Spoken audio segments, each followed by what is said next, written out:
ਕੁਕੜੀ gang ਹੁਣ ਤੁਸੀਂ ਮੂੰਹ ਚੋਂ ਕੱਢ ਲਿਆ ਨਾ ਤੇ ਤੁਹਾਡੇ ਸਾਰਿਆਂ ਦੇ ਉੱਤੇ ਜਨਾਬ ਉਹ ਲੱਗ ਜਾਣੇ ਨੇ, ਕੀ ਉਹਨੂੰ ਕਹਿੰਦੇ ਨੇ, ਲਾਸੂਟ। 50 ਕਰੋੜ ਦਾ ਲਾਸੂਟ ਲੱਗਣਾ ਜੇ, ਵੇਖ ਲੈਣਾ ਫਿਰ। ਆਓ ਜੀ, ਆਓ ਜੀ, ਆਓ ਜੀ, ਅੱਗੇ ਆ ਜਾਓ, ਅੱਗੇ ਆ ਜਾਓ, ਅੱਗੇ ਆਓ, ਅੱਗੇ ਆਓ, ਜਿਹੜਾ ਤੁਸੀਂ ਪੜ੍ਹ ਵੀ ਲਓ ਤਾਂ ਕਿ ਸਾਨੂੰ ਨਾ ਆਖੋ ਕਿ ਅਸੀਂ ਆਪਣੇ ਕੋਲੋਂ ਬਣਾਈ ਜਾਂਦੇ। ਆਓ ਜੀ, ਆਓ ਜੀ, ਲਿਖਿਆ ਹੋਇਆ ਉੱਤੇ,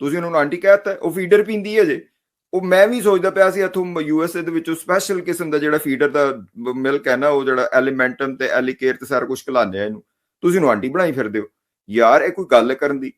ਤੁਸੀਂ 25 ਕਰੋੜ ਆਵਾਮ ਹੋ ਤੇ ਤੁਸੀਂ ਜਨਾਬ ਧੂੜਾਂ ਪਾਈ ਫਿਰਦੇ ਹੋ ਇੱਥੇ, ਆਂਟੀ ਕਹਿ ਛੜਿਆ, ਤੁਹਾਡੀ ਐਸੀ ਦੀ ਤੈਸੀ।